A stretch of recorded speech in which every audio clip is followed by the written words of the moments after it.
I would serve that right in the middle of the meal. It's very little sugar content. You notice it'll sit in this thing. You see the jacket around this thing is thick enough so that it will hold it for some time. You've got about an inch here, around the ice cream of that ugly green or ugly blue freezing material. So it'll make a nice ice cream, and it'll hold it until you want to serve it for dinner. All right, two. We have two going, don't we? We have two already. Now the third one I want to make for you is the thing that will crack up the kids. You want to cut up a watermelon. I'm not going to bother with this one. But cut up your watermelon, take out the seeds, and you'll get a whole bowl of, this is half a watermelon, you get a whole bowl of watermelon juice. I want some pulp in this, you see? See what I have? So don't do too much with it. What we've done here is to run it through a cone. This is called a China cap. I don't know why it's called a China cap, because no one in China, you see it? The pointed cap? No one in China has ever worn such a thing. And why the French call this a China cap is beyond me. But it's great for sieving things, you see. And that will keep the seeds in here, and the juice will come through the bottom, and that's what we want. We want just the juice. You see, it doesn't even fit. It's a horrible idea. Besides, it's insulting to the Chinese. They've never used such a screwy thing. They don't do this sort of cooking. So let's prepare it then. I need a bowl, and we'll add to our bowl. You can just do this to taste as much as you like. We have watermelon juice, or watermelon itself, all whipped up. I put it in the food blender. You see, to puree it so that it's not quite, what's the word, smooth. I don't want it smooth. In France, you don't make a sorbet that is totally smooth. We want everything smooth. We even filter our wines in this country. Yuck! You don't want to do that.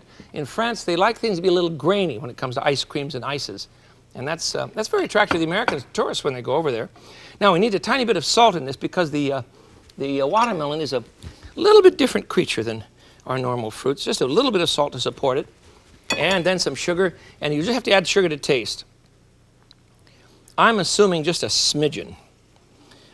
About 1/4 of a cup. And 1 egg white. It is a sorbet. It's not a sherbet. Sherbet has cream or milk. Sorbet has just a bit of egg white. And we'll, what did I do with my spatula again? I keep throwing them in the sink. Oh, we got another one here. You wonder how dirty this place is when I finish it. All the equipment that we have. It takes a while to clean it up, but it's sure fun. All right, in it goes. And we'll stir that up.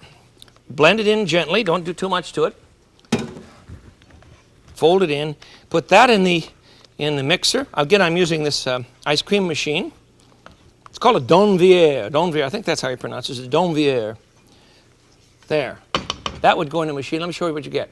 After cranking for about 20 minutes, you understand now, once every 3 or 4 minutes, you turn the crank. So don't get all carried away thinking this is going to be a lot of work, because it's simply not. And at the end of 20 minutes, here's a whole quart of this. Look at this. Oh, it's solid and nice. Let me try it. This is just, again, this would be great in the middle of the meal. Let me taste it. Right in the middle of the meal, you could enjoy this. Channing, if you're watching, son, this is it. Okay, the rest of this stuff, thumbs down. This is for you. Boy, that's good. He's my watermelon freak. All right. Thirdly, fourthly, what are we? Fifthly, I don't know which one we're on. You know how many numbers. Try this one. Grab any fresh fruit that you like. I'm using peaches. I've done a couple of peaches. You know, if you have trouble peeling a peach, simply remember that all you need to do, and I'll do this now, is put it in a pot of boiling water. I have my water boiling, and we just chuck it right in. Count to 14. No, I'm teasing you. Just put it in boiling water for a minute or so, and then when you take it out, plunge it in ice water, and the peel will come right off. It'll come right off. Nothing to it. And I would put this in ice water now. But I'm not going to bother peeling it because I have mine ready. The peel will just slip right off. It's already loose. Okay, I have 3 peaches then, and I'll put that into my food processor. 3 peaches in one food processor. Fresh peaches that are very, very ripe. And to that I want to add 1/4 cup of sugar, if they're ripe. Otherwise, use your finger for tasting and just keep adding sugar until you're happy with it. We want to add 1 cup of water. And to our peaches, just to get them to thin down a bit. There we are. And then we're going to add the juice of 1/2 of a lemon. Remember now, you know that I don't allow you to buy lemon dried or in powdered form or some other evil that's perpetrated upon your kitchen. I'm trying to get the seeds out there. Now I'm all right. Okay, the juice of 1/2 of a lemon. That will go into our peach, 3 peaches, 1/4 of a cup of sugar, cup of water, juice of 1/2 of a lemon, and now the gentle touch. The gentle touch is a shot of brandy. We're making peaches and brandy today. Don't put in much because it won't freeze. And besides, it'll be too sharp. Alcohol in food is not good, but a light touch is fine. So we're going to add about a teaspoon to a tablespoon. That is to say, you choose in between those 2 items, or those 2 amounts, I should say. Okay, here's the lid. We'll grind that up in a hurry.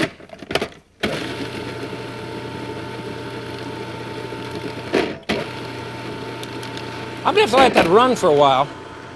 So let's talk about some other possibilities. The fruits that you can use are endless. I made a banana sherbet one day that's just delicious. You can do anything you want. Okay. It's all got a couple lumps in it. I just don't have enough time. I'd rather talk with you. But anyhow, you want to put this in a machine now, and you can use any one of these methods that we've talked about.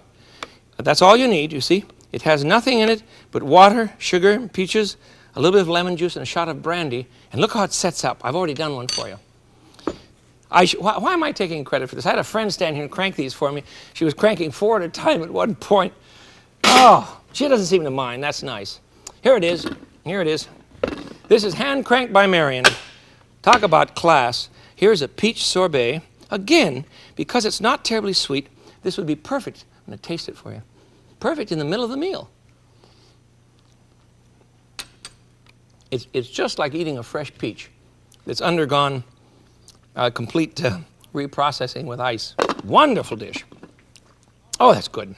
That's good. All right, I haven't done any desserts. I keep talking about the middle of the meal, but I want you to understand that it's easy to prepare things that will help the meal in 2 ways. 1, it will refresh the palate and thereby relax everyone. And 2, it will extend the meal. I'm for doing anything to keep people at table longer. The idea of the American hit and run dinner, you know what that one is? You take a big plate, you fill it up with food, you sit down, you go, hit it! And then everyone eats, and then they're gone. That's not eating. That's not dining. It may be eating, but it's certainly not dining. All right, a dessert. I used to eat ice cream by the gallon all the time, every night at Arden Farms when I was very young. I was trying to gain weight. Can you believe that? What a silly thing to be doing. So I ate about 2 quarts of ice cream a night. But I've never come across a flavor as good as this one, and I'm going to do it for you now. I'm going to use fresh ginger. Excuse me, it's not fresh ginger. I was trying to say preserved ginger. I need a spoon here. Let me find one. There we go, to get this out of the... Oh, I better clean off the block, too. I'm going to dice this up. The ginger comes in little cubes. Well, that's already been diced up here. But you see how the little cubes? And I want a good fat tablespoon of diced ginger. Maybe even more. So we'll dice this up. Keep those fingers bent under. You're just waiting for me to chop my thumb off someday, I know. Wouldn't it be awful on national television to go, owie! Okay, there we are. We went on too fine. Now we're going to put that into a legitimate ice cream. And I'll tell you how it's done. Let me get this syrup off my hands. Or I'll stick to the counter and the board and my apron and everything else. Now, to our cream, which will consist of 1 pint. And that will be 2 of these. We're going to add our ginger.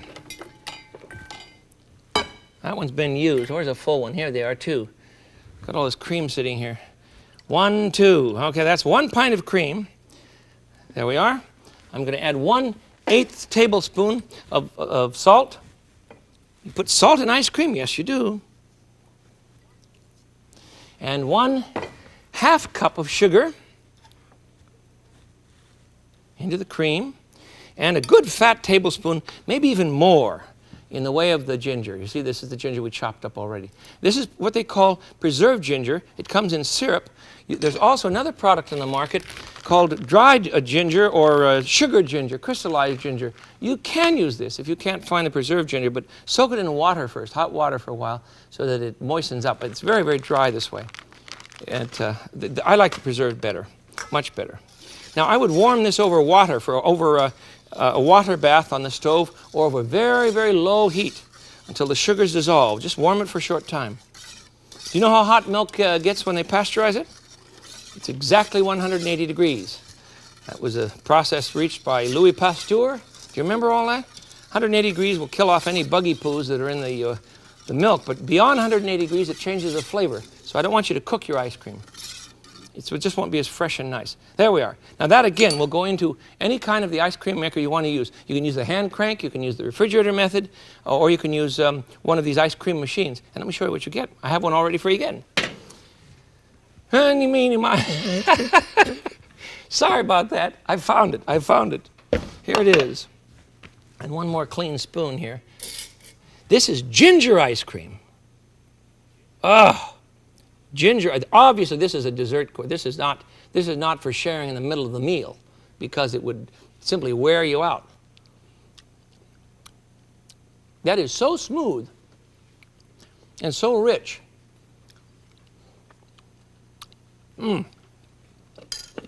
All right, I'll quit. Let's lay these out here for you. I have here, I think I have them out. Just the colors alone are exciting. Okay, let's start with the raspberry. Okay, I've got them. There. What's the point of our time today? It is this. You must understand that you don't have to get stuck with ice cream just as a dessert. You can begin to make your own sherbets. You can put anything you want in one of these machines. I made one with just apple juice one night, nothing more. Just cranked out apple juice and we served it right in the middle of the meal. It was light, it was refreshing, it was just terrific. Maybe a pinch of lemon juice, squirt of lemon juice will help brighten the flavor.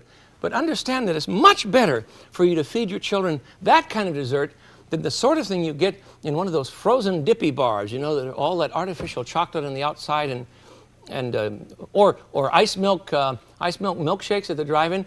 Those milkshakes have less butterfat content than a glass of milk. They're made of nothing but stabilizers and nonsense. Make your own sherbets, you see, and serve them to the kids anytime you want out of their favorite juices. Isn't that a neat idea? You can make them out of orange juice. Just crank it in here. Put the thing in the refrigerator the night before. Pour it in. Turn the crank, and they have orange sherbet, maybe a little milk, you see, to make an orange sherbet. And they think they're living high, and they should be. Get them off all that sugar and off all that other butterfat. So today I prepared for you, we'll get all the lids out here. Today I prepared for you a raspberry sorbet, a peach sorbet, a watermelon sorbet, a ginger ice cream, and a champagne ice, all for the celebration of sherbets and ice creams at the table. And I urge you to join us again next time when we'll cook some more. Till I see you again, this is the Frugal Gourmet. I bid you peace. Bye-bye.